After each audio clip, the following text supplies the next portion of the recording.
உன்னால முடியும் என்று கர்த்தர் சொல்லுகிறார். உன்னால முடியும், சாதிக்க முடியும், ஜெயிக்க முடியும், தாண்ட முடியும். உன்னால முடியும். வா.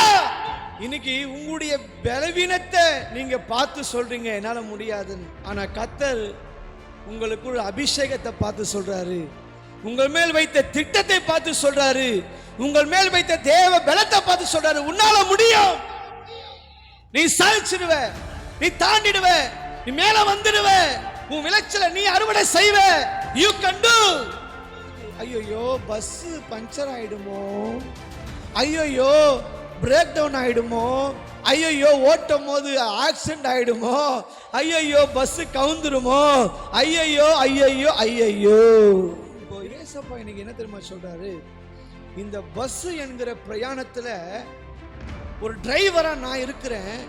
உள்ள உட்கார்ந்துட்டு வர ஏன் நீ பயப்படுற? நீ கீழே விழுந்துருவியா? வழியில நாசமா போயிடுவியா? இல்ல நீ செத்து மடிஞ்சிருவியா? இல்ல தோல்வியில நீ துவண்டு போயிடுவியா? ஓட்டத்து நான் அல்லவா?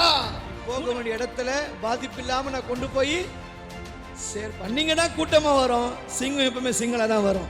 ஏசப்பா, நான் இதுவரை விதைத்தேன், அறுவடையை பார்க்கல. என் கண்ணீரை விதைச்சேன், ஜபத்தை விதைச்சேன், காணிக்கையை விதைச்சேன், நேரத்தை விதைச்சேன். ஆனா ஒரு அறுவடையும் பார்க்கல. யாரோ ஒருவன் அதை கெடுத்து கொண்டிருந்தான். ஆனா இனிமேல் நான் விதைத்ததை அறுவடை செய்வேன். ஏனால் என் நம்பிக்கை என் பலத்தை சார்ந்தல்ல, என் அனுபவத்தை சார்ந்தல்ல, என் பணத்தை சார்ந்தல்ல, என் பேக்ரவுண்டை சார்ந்தல்ல. என் நம்பிக்கை என்னை அழைத்த எங்க அப்பா மேல, என்னை தெரிந்து கொண்ட எங்க அப்பா மேல நம்பிக்கை இருக்குயா. ஹல்லேலூயா. நியாயாதிபதிகள் 6ஆம் அதிகாரம் 14வது வசனம். அப்பொழுது கர்த்தர் அவனை நோக்கி பார்த்து, உனக்கு இருக்கிற இந்த பலத்தோடு போ, நீ இஸ்ரவேலை மீதியானியனின் கைக்கு நீங்களாக்கி ரட்சிப்பாய். உன்னை அனுப்புகிறவர் நான் அல்லவா என்றார். போதும். நன்றாய் கவனியுங்கள் தேவனுடைய பிள்ளைகளே. ஆண்டவராகிய தேவன் இஸ்ரவேல் ஜனங்கள் செய்த பாவத்தின் நிமித்தம் அவர்களை மீதியானின் கைக்கு கர்த்தர் விற்று போட்டார் என்று வேதம் சொல்லுகிறது. எத்தனை முறை இஸ்ரவேல் ஜனங்களுக்கு நன்மையை செய்திருந்தாலும், எத்தனை முறை தேவன் யார் என்பதை தம்முடைய ஜனங்களுக்கு வெளிப்படுத்தியிருந்தாலும் கூட அவர்கள் நன்றி கெட்டவர்களாய் தேவனை விட்டு பின்வாங்கி போனதை வேதம் நமக்கு தெளிவாக, வேதம் நமக்கு மிகவும் அழகாக போதிக்கிறது. இந்த நிலைமையில்தான் இஸ்ரவேல் ஜனங்கள் தேவனை நோக்கி ஜெபிக்க ஆரம்பிக்கிறார்கள். ஆண்டவரே, உம்மை விட்டு பின்மாறி போனது உண்மைதான். நீர் எத்தனை முறை முகத்தை காட்டினாலும், எத்தனை முறை என்னோடு கூட பேசினாலும் உம்மை விட்டு நான் விலகி சென்றது உண்மைதான் என்று சொல்லி, ஆனால் எங்களை இந்த மீதியான கைக்கு நீங்கள் எங்களை தப்புவிக்க வேண்டும். நாங்கள் வாழ விரும்புகிறோம், சாதிக்க விரும்புகிறோம். எங்களுக்கு வைத்திருக்கிற ஆசீர்வாதங்களை, எங்களுக்கு வைத்திருக்கிற நன்மைகளை பெற்று அனுபவிக்க விரும்புகிறோம். தயவு செய்து எங்கள் மேல் உம்முடைய இரக்கம் வெளிப்படுவதாக என்று இஸ்ரவேல் ஜனங்கள் ஆண்டவரை பார்த்து ஜெபிக்க ஆரம்பிக்கிறார்கள். நன்றாய் கவனியுங்கள். இந்த இஸ்ரவேல் ஜனங்கள் எப்பெல்லாம் தன்னுடைய நிலத்தில இடத்துல விதையை விதைக்கிறாங்களோ, நீங்க பாத்தீங்கன்னா அநேகர் விதையை விதைச்சிருப்பாங்க. அறுவடை நான் யோசித்து பார்த்த ஜெபிக்கும் போதெல்லாம் இந்த பொங்கலுக்கு ரொம்ப ஃபேமஸான ஒன்று என்னது? கரும்பு. விவசாயிகள் அநேகர் அதை போட்டிருப்பாங்க. இன்னைக்கு மழை வந்து ரொம்ப மிகப்பெரிய ஒரு கஷ்டத்தை வருஷம் கொடுக்குற கஷ்டம் தான் இல்லை? மழை வரும், புயல் அடிக்கும், ஏதாவது ஒன்று வந்துட்டு தான் போகுது வருஷம். அப்போ இந்த கரும்புடைய விளைச்சல்லாம் ரொம்ப அவளுக்கு பாதிப்பை கொடுக்குமே, விவசாயிகள் ரொம்ப பாதிப்படைவார்கள் சொல்லி நான் யோசிச்சேன். அதே போல இஸ்ரவேல் ஜனங்கள் தங்களுடைய இடத்துல என்ன பண்ணுவாங்க? விவசாயம் பண்றாங்க. இந்த விவசாயம் பண்ணும் பொழுது என்ன நடக்குது பாருங்களேன். 4ஆம் வசனத்துல நான் வாசிக்கிறேன், அப்படியே கேளுங்க. அவர்களுக்கு எதிரே பாளையம் இறங்கி காசாவின் எல்லை மட்டும் நிலத்தின் விளைச்சலை கெடுத்து. என்ன பண்றாங்களா? நிலத்தின் விளைச்சலை கெடுத்து என்ற ஒரு வார்த்தையை ஆணித்தரமாக வேதம் சொல்லுகிறது. அப்படின்னா என்ன?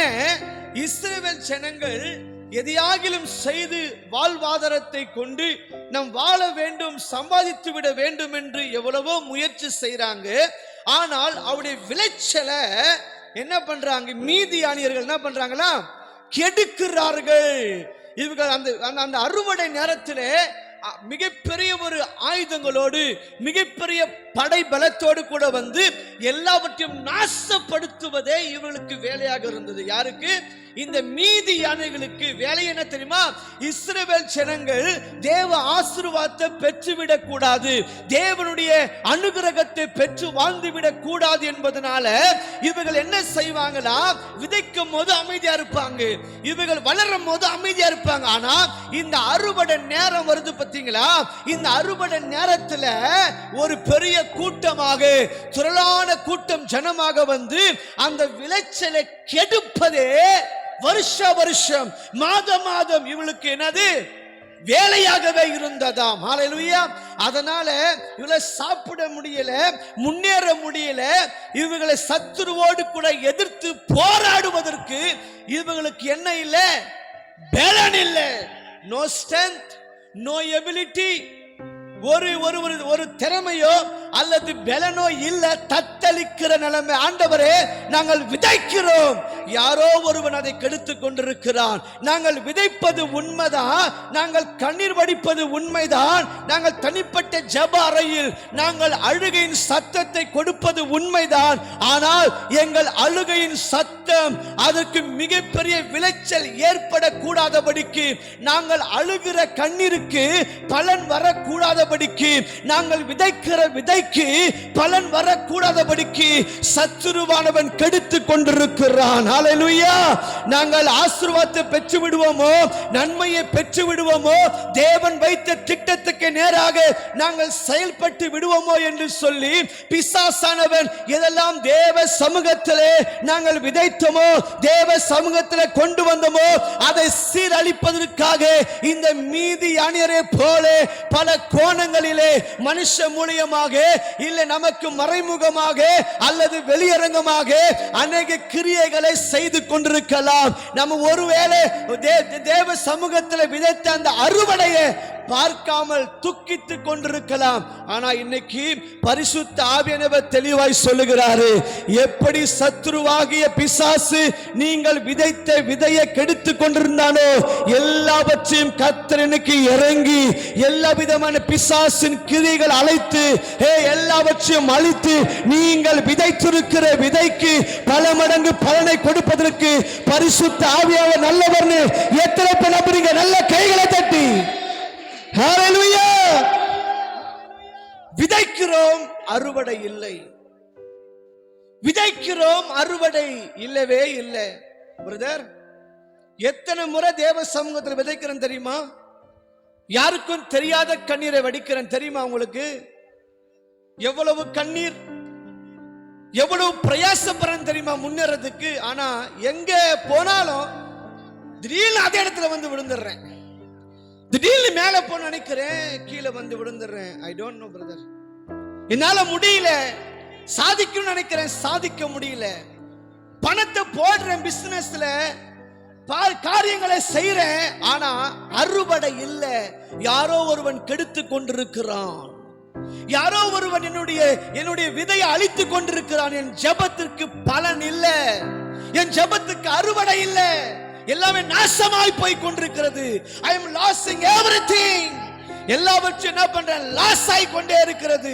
எல்லாவற்றையும் தோல்வியை பார்க்கிறேன். ஆனா அறுவடை உண்மைதான், அறுவடைக்கு ஆசைப்படுறேன், விதைக்கிறது உண்மைதான். ஆனா கிடைச்சதெல்லாம் வெறுமைதானே, தோல்விதானே, கண்ணீர் தானே என்று ஒருவேளை நீங்கள் புலம்பிக் கொண்டிருக்கலாம்.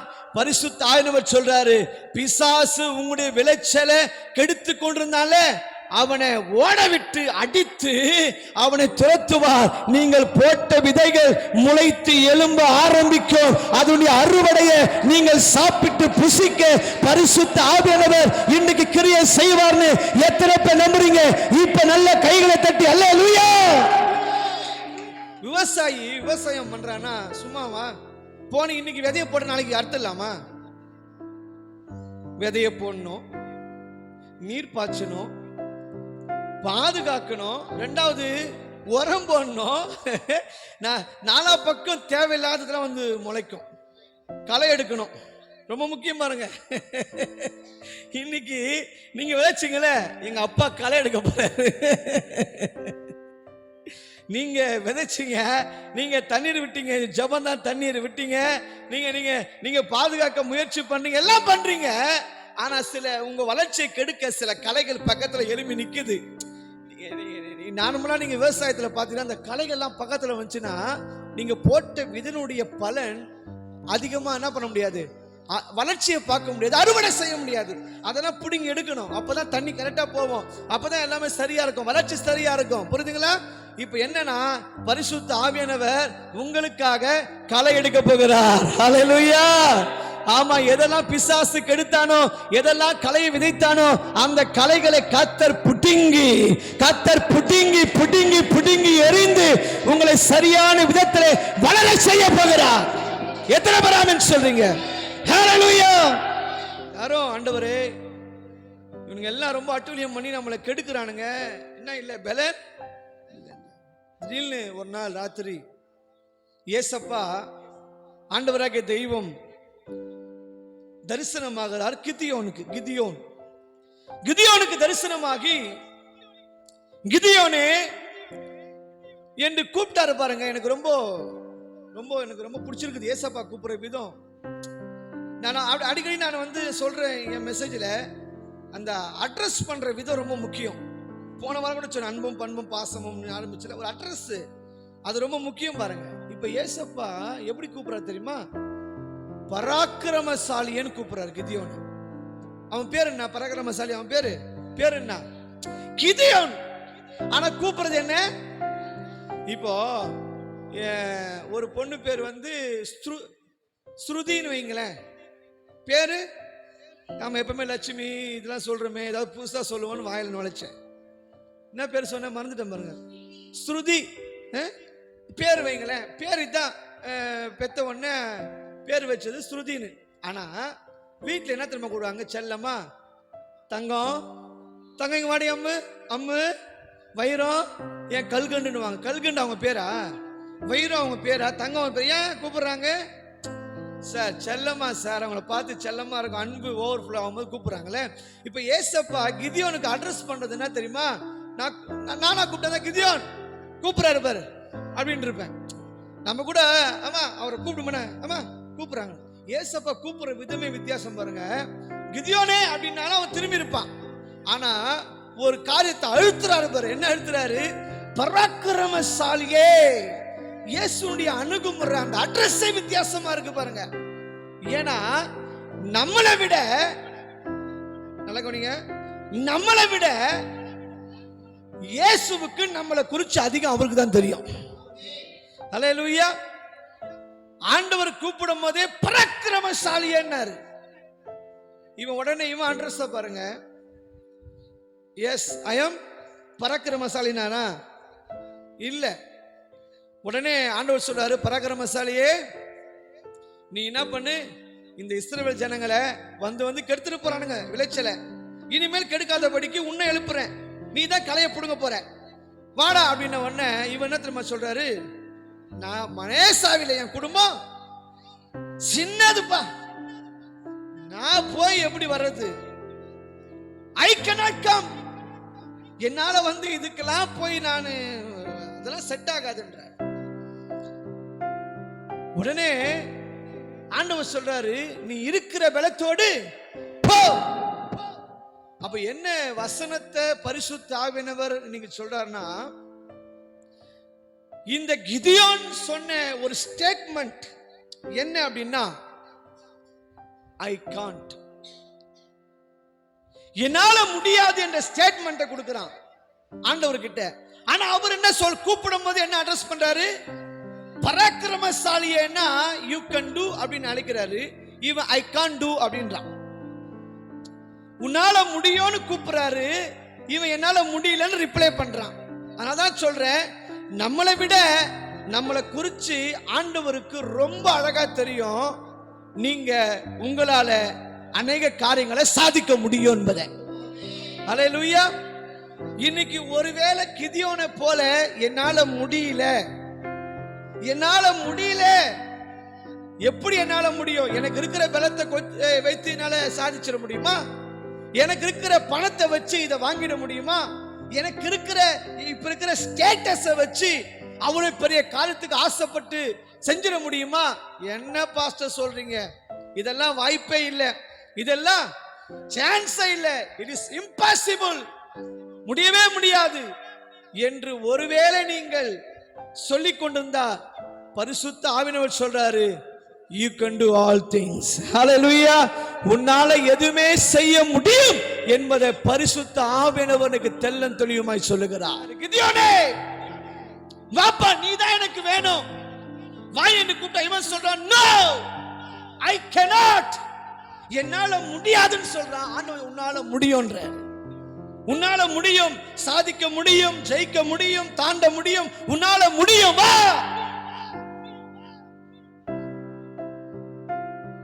இன்னைக்கு உங்களுடைய பலவீனத்தை நீங்க பார்த்து சொல்றீங்க என்னால முடியாதுன்னு.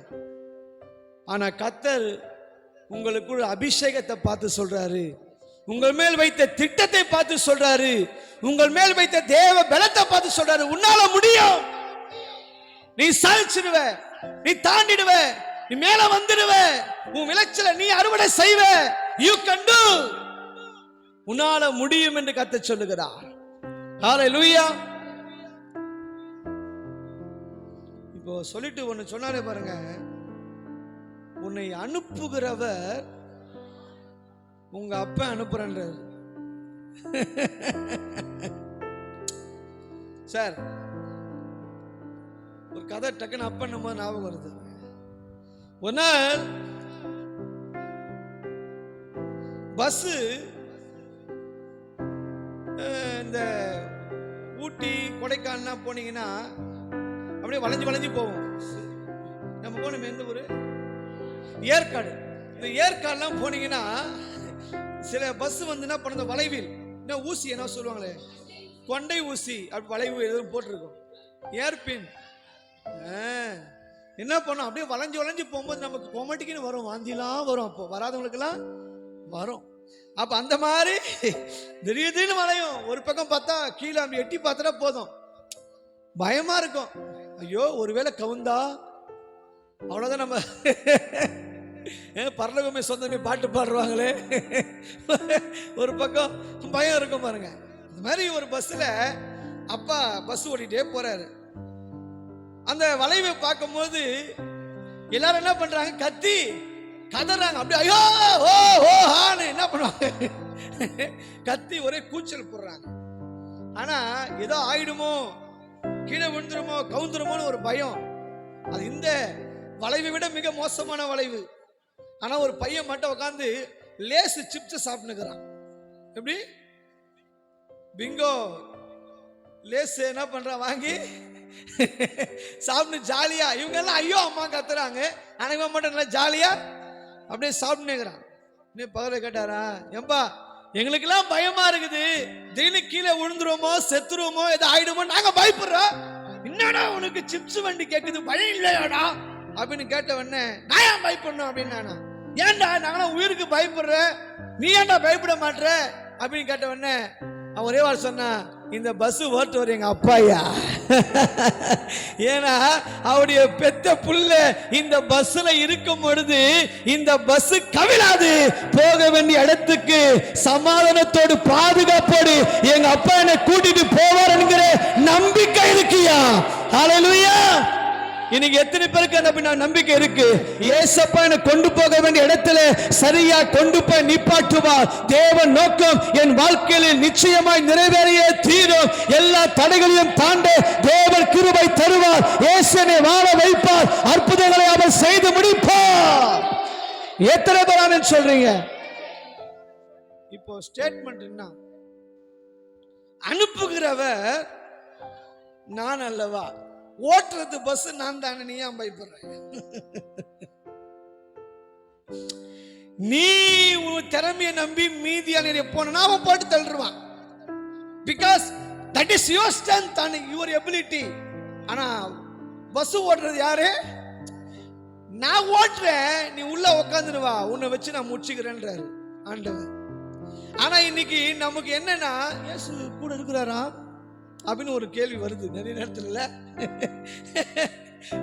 போன வாரம் கூட பேசணும், என்னது தேங்க்யூ அப்பா அப்படின்னு கேட்கறதுக்கு பதிலா வேற அப்பான்னு கேட்கிறோம்.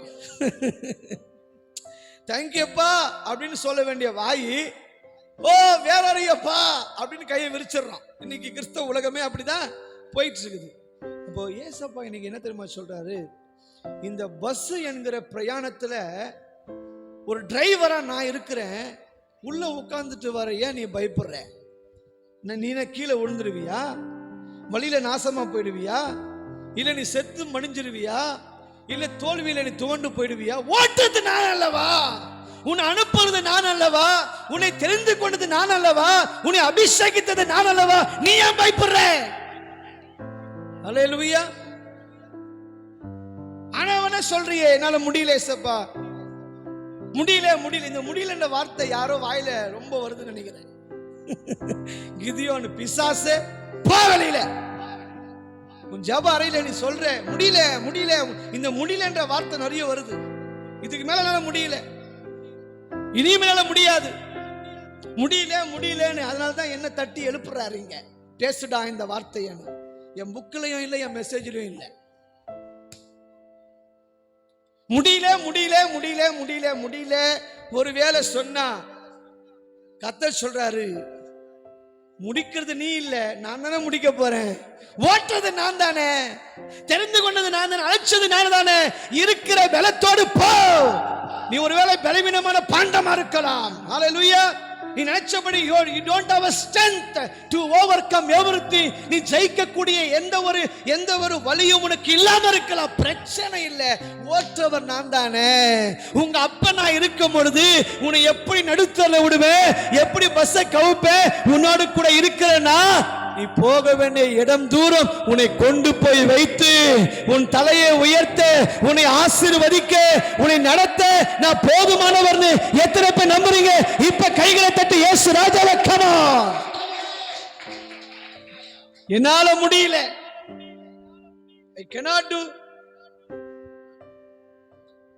கர்த்தர் சொல்றார், இனிமேல் உன் ஜெப அறையில் இந்த வார்த்தை வரவே கூடாது. உன்னை அனுப்புகிறவர் நான், உன் வாழ்க்கையின் பிரயாணத்தை ஓட்டுகிறவர் நான். நீ எங்கே போய் சேர வேண்டும் என்பது எனக்கு தெரியும். கரெக்டா அந்த பஸ் போய் நிப்பாட்டுவேன். புரியுதா நான் பேசுறது? எத்தனை பேருக்கு புரியுது?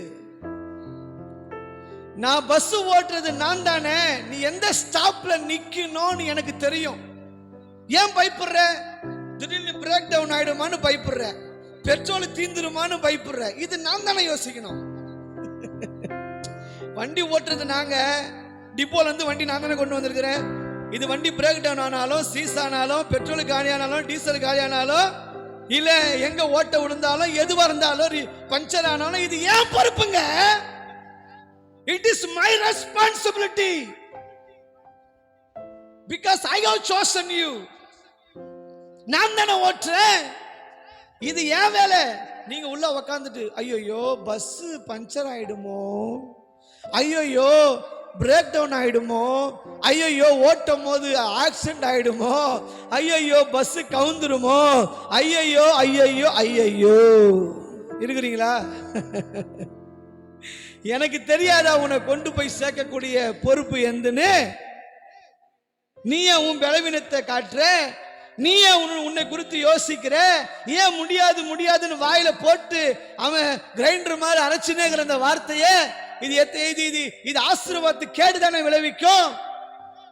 தேவ ஜனமே, உன்னை அழைத்தவர் ஒருபோதும் மறவார், உன்னை அபிஷேகித்தவர் ஒருபோதும் மறவார்.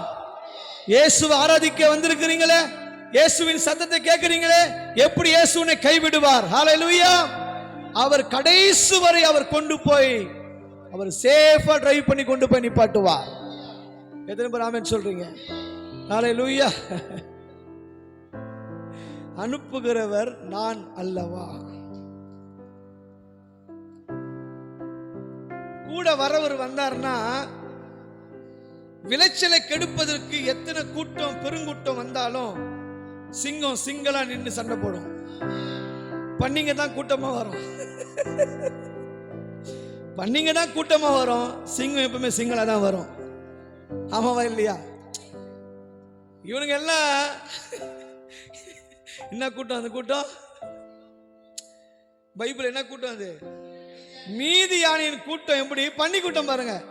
கரெக்டா அறுவடை செய்யும்போது வந்துருவானுங்க கெடுக்கிறதுக்குன்னு. ஆனா எங்க அப்பா சிங்களா தான் வருவாரு. அதனாலதான் இயேசுவை பிடிக்கும் போது கூட எல்லாம் என்னது கத்திய ஈட்டியெல்லாம் கொண்டு வரானுங்க பிடிக்கிறதுக்கு. நம்மால் வந்து லவ் யூன்னு கிஸ் பண்ணான். யாரு? யூதாஸ்.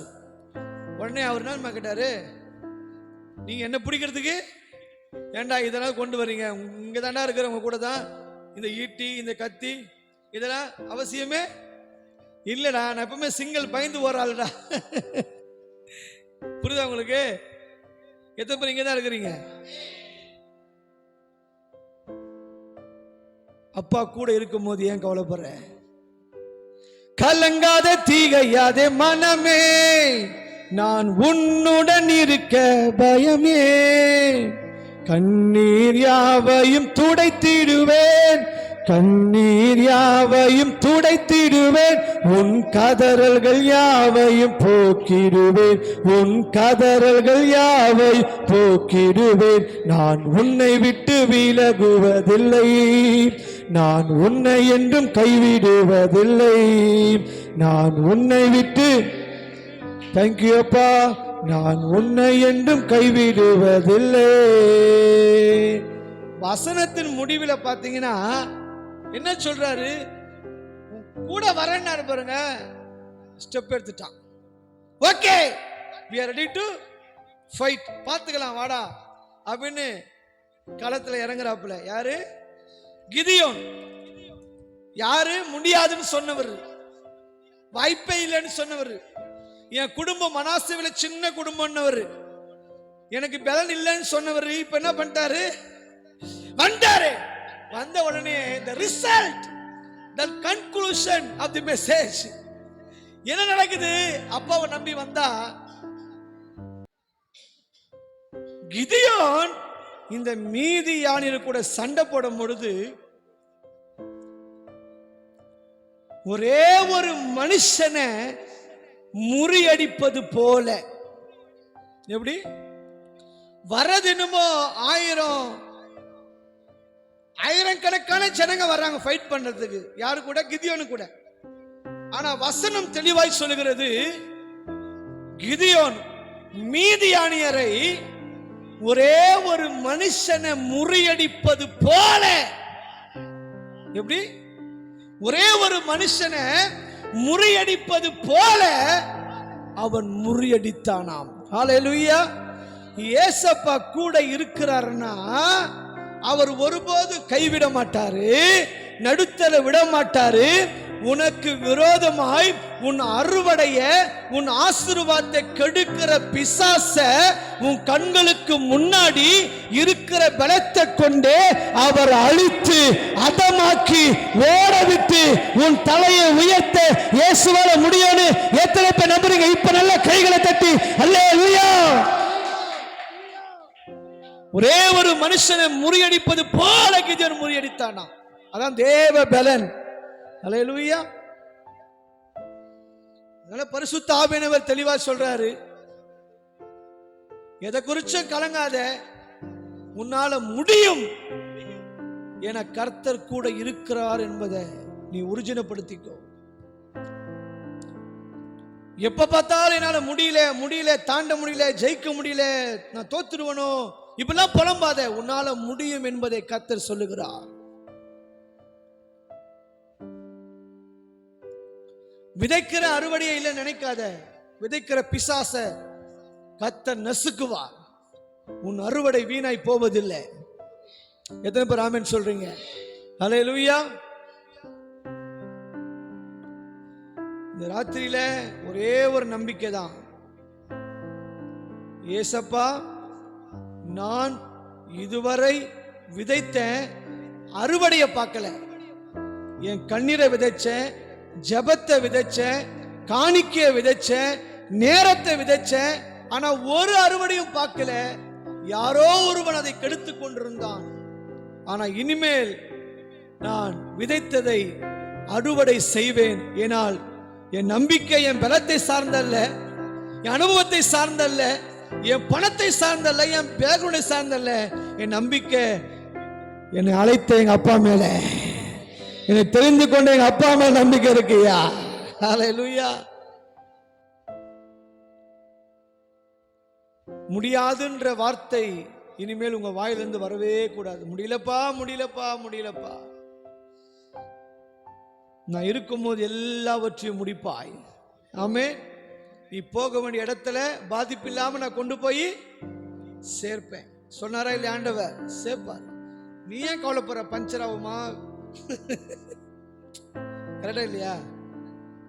பஞ்சர் இடமா, பிரேக் டவுன் ஆகுமா, வண்டி இழுத்துக்குமா, உழுந்துருமா, கவுந்துருமா? இது உன் வேலை இல்லை. நீ உட்காந்து லேஸ் சாப்பிட்டு வர வேலை தான் உன் வேலை. உன் மேல லேச பிடிச்சி சாப்பிட்டு வா. எவனா கத்துட்டோம் கதறட்டும். உனக்கு ஏன்? சில பேர் பாத்தீங்கன்னா ஏதோ ஒரு காமெடியில ஏதோ ஒண்ணு யாரோ சொல்லியா, இது வந்து பிராக்டிக்கலா ஒண்ணு, இது நடைமுறையில் சாத்தியம். என்ன சாத்தியம் அப்படின்னா, இப்ப யாரோ ஒருத்தவங்க 2 பேர் பேசிட்டு இருக்கான்னு வைங்களேன். பேசிட்டு சிரிச்சுட்டு இருப்பாங்க. ஏதோ பேசி அவங்களுக்குள்ள காரசாரமா ஏதோ காமெடி பேசி ஏதோ ஒரு சம்பவத்தை சொல்லி 3ஆவது மனுஷன் வருவான். ஒண்ணுமே புரியாது சார், அவனும் சிரிப்பான் சேர்ந்து. புரியுதா? இந்த 3ஆவது ஆளும் 2 பேர் கூட சேர்ந்து சிரிக்கிறானா, இன்னொருத்தன் வருவான் அந்த வழியா. இவங்க 3 பேரும் சிரிக்கிறத பார்த்து இவனும் என்ன பண்ணுவான், சிரிச்சுட்டு இருப்பான். கேட்டா என்னடா சிரிக்கிறீங்க, என்ன மேட்டர்னா? தெரியல, அவன் சிரிக்கிறான் அப்படின்வான். புரியுதா உங்களுக்கு? உன் வேலை என்ன? லேச சாப்பிட்டு உட்காரு பஸ்ல. லேச சாப்பிடுற உனக்கு ஏன் பயம் வந்துச்சுன்னா, ஏன்டா பயப்படுறேன்னா அவன் பயப்படுறான், அதனால நான் பயப்படுறேன். சார், நான் பஸ்ல ஏறும் போது பயம் இல்லாம தான் வந்து உட்கார்ந்தேன். எங்க அப்பா ஓட்டாலும் தைரியத்துல உட்கார்ந்தேன். ஆனா இவன் பயமுறுத்துறான் பாரு. ஐயோ கிட்ட போகுது, ஐயோ ஜஸ்ட் ஓரம், ஐயோ கவுந்துருமா, ஐயோ வண்டி, ஐயோ அம்மா அண்ணா பாருங்களா.